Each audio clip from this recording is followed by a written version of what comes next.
Hello प्यारा विद्यार्थियों, नमस्कार। आप सभी का स्वागत किया जाता है हमारे कृष्णा क्लासेज में, जिसके आप सभी को बताया जो आपके बीएसटीसी और पीटीटी और चतुर्थ श्रेणी के लिए जो इंपॉर्टेंट क्लास है हमने शुरू कर दी गई है। और आपका जो ये आज की क्लास होने वाली है, आपकी हिंदी की क्लास होने वाली है। हिंदी के आपने थंबनेल देख लिया होगा कि आज हम 4 टॉपिक कंप्लीट करने वाले हैं। कौन कौन से 4 टॉपिक? एक तो वर्ण विचार, आपका वर्ण विचार कंप्लीट करेंगे आज हम। वर्ण विचार, संज्ञा, सर्वनाम, संज्ञा, सर्वनाम और विशेषण। विशेषण इन चारों के बारे में हम जानेंगे। आज चारों के बारे में इंपॉर्टेंट क्लास होने वाली है। इस वीडियो देखने के बाद आपको अन्य कोई वीडियो देखना नहीं पड़ेगा। ये मेरी आशा है कि आप सभी एकदम बिंदास होकर बैठ जाएं और हर एक प्रश्न के जवाब देते रहे। पहला प्रश्न आपसे कह रहा है, हिंदी वर्णमाला में स्वरों की संख्या होती है। मैं एक एक प्रश्न आपको आराम से बताऊंगा और उसमें से जो भी प्रश्न बनेंगे उसमें पूरे प्रश्न लेके आऊंगा। जल्दी से बता दीजिए, हिंदी में वर्णमालों में जो स्वरों की संख्या है वो कितनी होती है? जल्दी से बता दीजिए। ऑप्शन नंबर ए 33 दिया गया है, option number B 22, option number C आपका 11, ऑप्शन नंबर डी आपका 9। हिंदी में आपकी स्वरों की संख्या 11 होती है, बल्कि 33 कौन सी होती है हिंदी में? ये आपका सी आंसर हो जाएगा।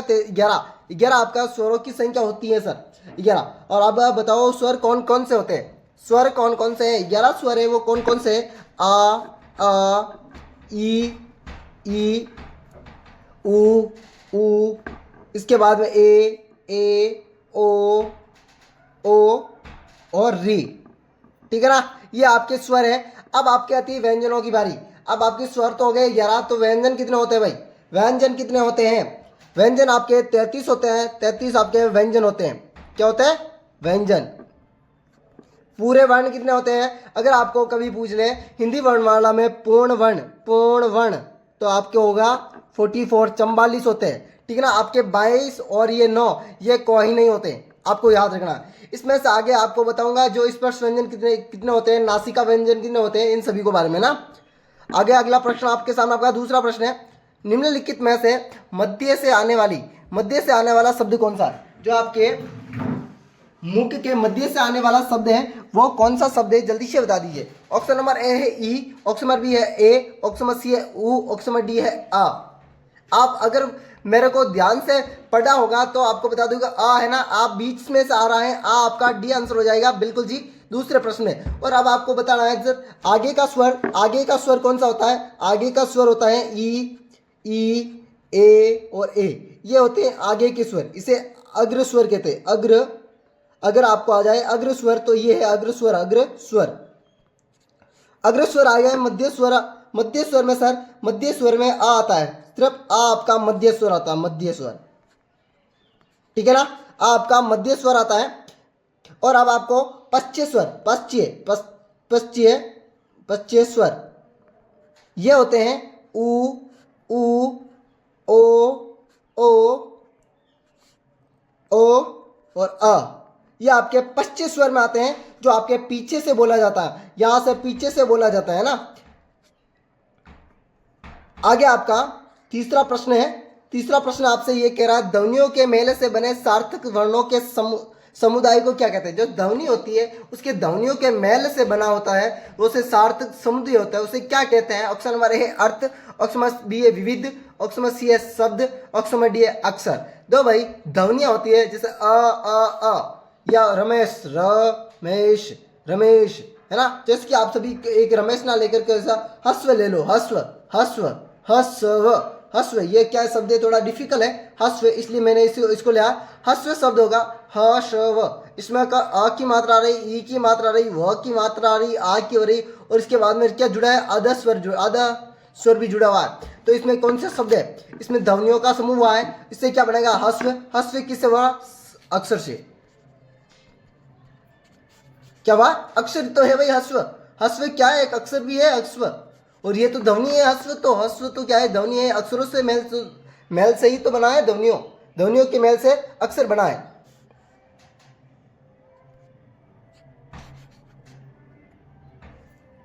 अगला प्रश्न आपके सामने, आपका चौथा प्रश्न है। यह प्रश्न इंपॉर्टेंट है, यह प्रश्न काफी बार प्रश्न पूछा गया है। किस विकल्प में सभी वर्ण स्पष्ट व्यंजन नहीं है? यह प्रश्न काफी बार पूछा गया प्रश्न है। और इस बार जो रीट आपकी परीक्षा हुई थी, रीट इसमें पूछा गया था स्पर्श व्यंजन कितने होते हैं? स्पर्श व्यंजन आपके 25 होते हैं, क से म तक। अब मैंने तो प्रश्न को और भी आसान कर दिया, अब तो आपको बताने में और आसान हो जाएगी। ऑप्शन नंबर ए है घ, झ, य और ब। ऑप्शन नंबर बी है क, ट, द और ब। ऑप्शन नंबर सी आपका थ, च, क और ख। ऑप्शन नंबर डी आपका ग, छ, झ और ख। जल्दी से बता दीजिए चौथे प्रश्न में आपको कौन सा आंसर दोगे? चौथे प्रश्न में आपने कौन सा आंसर दोगे? जल्दी से भाई आपको बताना है किस विकल्प में सभी वर्ण स्पष्ट व्यंजन है। स्पष्ट व्यंजन आपको पता है 25 होते हैं। अब आपको पता है, और ये होते हैं क से म तक, क से म तक। इसमें देखो क से म के बीच में आने वाले प्रश्न है वो तो आपके राइट आंसर है। अगर क से अगर बीच में नहीं आएंगे वो आपका नहीं है। ये आता है, ये आता, पर ये नहीं आता है सर, ये और ये भी आता है, ये आता है, ये भी आता है, ये आता है, ये है, ये भी है, ये भी है, ये भी है, ये भी है, ये और ये। पर सर इसमें से ये नहीं है, यह है ना जो म से बाद में आता है ना, म के बाद में आता है ना यह। तो आपको याद रखना है कि आपका राइट आंसर यही हो जाएगा, ए। अगला ही प्रश्न आपके सामने, आपका पांचवा प्रश्न। ये ग आपका है ना शब्द, ये कहां से उच्चारण होता है? कहां से उच्चारण होता है? तालु, कंठ, दंत और कोई भी नहीं। जल्दी से बता दीजिए पांचवें प्रश्न को। पांचवें प्रश्न को आपको ये आंसर बता दो, मैं उसके बाद में पूरी आपकी सारणी बता देता हूं, जो कंठीय, दंतीय, मूर्धन्य और अक्षीय कोष्ठ सभी को बता देता हूं मैं। जल्दी से बता दीजिए। पहले देखो नासिका वर्ण कहते हैं आपको,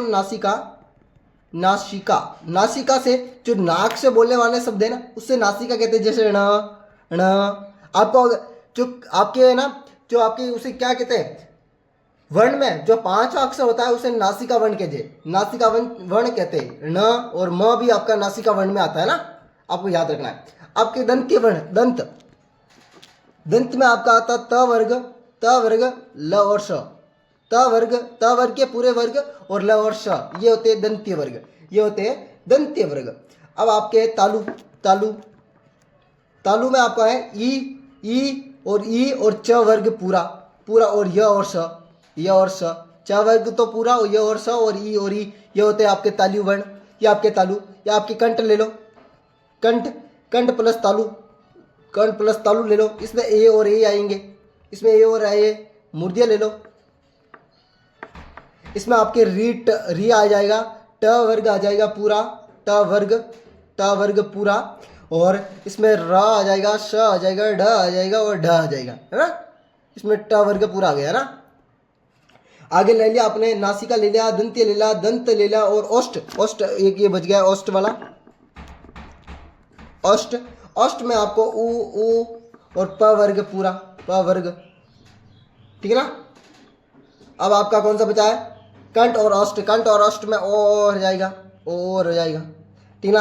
अब आपका बचा है कंठ और कंठ में अ और आ जाएगा और क वर्ग पूरा जाएगा, ठीक है ना। अब आपको बताना है घ अभी बताया था कहां पर है, घ कहां पर आएगा भाई? जल्दी से बता दीजिए। च, छ, झ और घ, ये आ जाएगा च, छ, झ और घ। और च वर्ग किस में लाया था मैंने? तालु में लाया था। तालु आपका राइट आंसर हो जाएगा।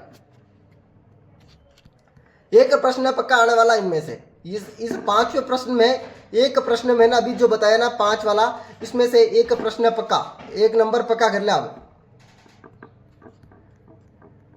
यह आपका छठा प्रश्न है। राधा शब्द में कौन सी संज्ञा शुरू हो गई भाई? संज्ञा पहले बताओ, संज्ञा कितने प्रकार की होती है? संज्ञा सर 3 प्रकार की होती है, जातिवाचक, व्यक्तिवाचक और भाववाचक। बिल्कुल जी। कर्मवाचक कोई संज्ञा नहीं होती, इसको तो काट ही दो, पहले ही काट दिया मैंने, ठीक है ना। क्योंकि 3 प्रकार की आपकी संज्ञा होती है, 1, 2, 3, ठीक है ना। और इनमें से आपको कौन सा है? राधा शब्द में संज्ञा बतानी है, क्योंकि कर्म तो संज्ञा होगी नहीं, बिल्कुल जैसा नहीं होगी। अब आपको राधा शब्द में संज्ञा बतानी है, जल्दी से बता दीजिए। 3 ऑप्शन है आपके पास। राधा शब्द में कौन सी संज्ञा होती है? जाति, व्यक्ति और भाव। जाति, व्यक्ति, भाव। भाई भाव का बोध हो रहा है क्या? पहले तो ये देखो, मेरे को हर एक चीज क्लियर चाहिए आपको भाई। जहां पर किसी एक वस्तु अथवा एक व्यक्ति या स्थान का बोध होता है उसे व्यक्तिवाचक कहते हैं, ठीक है ना। व्यक्ति किसमें? राधा एक क्या है? राधा एक स्त्री है, राधा एक स्त्री है। स्त्री कौन सी होती है? व्यक्तिवाचक होती है। बिल्कुल जी, आपका व्यक्तिवाचक आपका राइट आंसर हो जाएगा। अगला प्रश्न आपके सामने, आपका 7वां प्रश्न है। दीपावली शब्द में कौन सी या त्योहार में कौन सी संज्ञा प्रयुक्त होती है? में 2 शब्द हो गए, कौन सी और कौन सी, ठीक है ना, कोई बात नहीं। दीपावली और त्योहार शब्द में कौन सी संज्ञा प्रयुक्त होती है? ऑप्शन नंबर है जाति, ऑप्शन नंबर बी है व्यक्ति, ऑप्शन नंबर सी है भाव, ऑप्शन नंबर डी है कर्म। तो काट ही दो। जल्दी से 7वें प्रश्न का राइट आंसर बता दीजिए। बिल्कुल जी, अभी बताया था मैंने कि एक विषय नाम दिया गया, दीपावली, होली, ये त्योहार होते हैं, उसमें आपकी जातिवाचक ही होती है। कौन सी? जातिवाचक ही होती है। अगला प्रश्न आपके सामने 8वां प्रश्न, निम्नलिखित में से शब्दों के भाववाचक संज्ञा कौन सी है? ये शब्द आपके नीचे दी गई है, इनमें से भाववाचक संज्ञा कौन सी है? ऑप्शन नंबर है गुरु, ऑप्शन नंबर बी है वीर, ऑप्शन नंबर सी है शत्रुता, ऑप्शन नंबर डी है मनुष्य। भाई देखो, गुरु एक तो शब्द है, ये भी शब्द है, ये भी शब्द है, पर यह त शत्रु, स और त्रु, ये शत्रु है, पर त लगेगा क्या हो गया? भाव हो गया, शत्रुता का भाव। अगला प्रश्न आपके सामने आपका 9वां प्रश्न है, व्यक्तिवाचक संज्ञा है लिपि, बच्चों, संकेत और नागरी, देवनागरी। बिल्कुल जी, बताना आपको व्यक्तिवाचक संज्ञा कौन सी है? आपकी देवनागरी है। तो अक्षरों के मेल से होती है ना व्यक्तिवाचक। अगला प्रश्न आपके सामने आपका 10वां प्रश्न है, सर्वनाम कितने प्रकार के होते हैं और कौन कौन से होते हैं यह भी बताना। सर्वनाम कौन कौन से होते हैं और कितने प्रकार के होते हैं? ऑप्शन नंबर है 5, ऑप्शन नंबर बी है 6, ऑप्शन नंबर सी है 7, ऑप्शन नंबर डी है 8। प्रश्नवाचक संख्या जल्दी से बता दीजिए। 10 आपके सर्वनाम होते हैं 6 प्रकार के। कौन कौन से होते हैं? प्रश्नवाचक, प्रश्नवाचक और संबंधवाचक होते हैं, निजवाचक होते हैं, अनिजवाचक होते हैं, निश्चयवाचक होते हैं और पुरुषवाचक होते हैं। इसका वो ट्रिक भी है एक, अ, प, न, स, प और ना। अपना सपना, अपना सपना, अनिश्चय, प्रश्नवाचक, निश्चय, संबंधवाचक, पुरुषवाचक और ना का मतलब क्या है? जल्दी से बता दो, निजवाचक। अगला प्रश्न आपके सामने 11वां प्रश्न, जो करेगा सो भरेगा कौन सा शब्द सर्वनाम है? ऑप्शन नंबर है पुरुषवाचक, ऑप्शन नंबर बी है निश्चयवाचक, ऑप्शन नंबर सी है अनिश्चयवाचक, ऑप्शन नंबर डी है संबंधवाचक। भाई जो करेगा सो भरेगा, इसमें संबंध का बोध हो रहा है। जो करेगा सो भरेगा, सो भरेगा, ये आपका संबंधवाचक हो रहा है। अगला प्रश्न आपके सामने आपका 12वां प्रश्न है। इस प्रश्न को ध्यान से पढ़ोगे तो भी आंसर आ जाएगा। घंटी बजी है, कोई आया है, पंक्ति में कौन सा सर्वनाम प्रयुक्त हो? घंटी तो बजी गई, कौन आया ये भी पता नहीं हमें, और घंटी कब बजी ये भी पता नहीं, और किसके संदर्भ में बजी ये भी पता नहीं। तो सीधा सीधा आंसर दे दो ना, अनिश्चय, कोई निश्चय नहीं है इसमें। अगला प्रश्न आपके सामने आपका 13वां प्रश्न, विशेषण कितने प्रकार के होते हैं और कौन कौन से हैं? विशेषण कितने प्रकार के होते हैं और कौन कौन से हैं? ऑप्शन नंबर है 6, ऑप्शन नंबर बी है 5, ऑप्शन नंबर सी है आपका 4, ऑप्शन नंबर डी आपका 3। विशेषण कौन कौन से और कितने प्रकार के होते हैं? विशेषण आपके 4 प्रकार के होते हैं, उसे एक ट्रिक से आपको जान सकते हो। सपसग, इसमें क्या हो जाए? सर्वनाम, नामिक, सर्वनामिक, परिणामिक, और ये संख्यावाचक, संख्यावाचक, और ये आपका हो जाएगा गुणवाचक। ठीक है ना, चारों बता दिए मैंने। अगला प्रश्न आपके सामने होगा 14वां प्रश्न है। आपसे यह कह रहा है इनमें कौन सा शब्द विशेषण नहीं है? विशेषण शब्द नहीं पूछ रहा है, नेगेटिव प्रश्न है, नेगेटिव प्रश्न। पॉजिटिव और नेगेटिव में समझते हो ना, थॉट, नेगेटिव थॉट और पॉजिटिव थॉट। इस तरह ये नेगेटिव थॉट में निम्नलिखित में से कौन सा विशेषण शब्द नहीं है? गुरुतर, विगतर, विश्वास और भीतर। इसमें तर, आपके सामने होगा 15वां प्रश्न, सर्वनाम विशेषण के भेद नहीं है। ऑप्शन नंबर है व्यक्तिवाचक विशेषण, ऑप्शन नंबर बी है मूल विशेष सर्वनाम विशेषण, ऑप्शन में सी है यौगिक सर्वनाम विशेषण, ऑप्शन में डी है सांकेतिक विशेषण। जल्दी से 15वें प्रश्न का राइट आंसर आप सभी बता देंगे मेरे को, और बिल्कुल जी आपका ए आंसर होने वाला है बिल्कुल। इसी प्रकार का वीडियो देखने के लिए हमारे कृष्ण क्लासेज को सब्सक्राइब और बेल आइकन को प्रेस कर दें, और अपने दोस्तों को भी का साथ क्लास शेयर कर देना। और अभी तक आपने ग्रुप को ज्वाइन नहीं किया तो ज्वाइन भी कर ले, और आपको और कोई डाउट लग रहा है तो इस चैनल के माध्यम से नीचे कमेंट बॉक्स है, उसमें डाल दीजिए। उस कमेंट को हम देख लेंगे, उसके बाद में आपको नेक्स्ट वीडियो में उस कमेंट को सॉल्यूशन करवा देंगे। वेलकम साथियों, अगली वीडियो मिलती है इसी प्रकार वीडियो के साथ। राधे राधे, अलविदा, जय श्री देव नारायण की सभी साथियों को।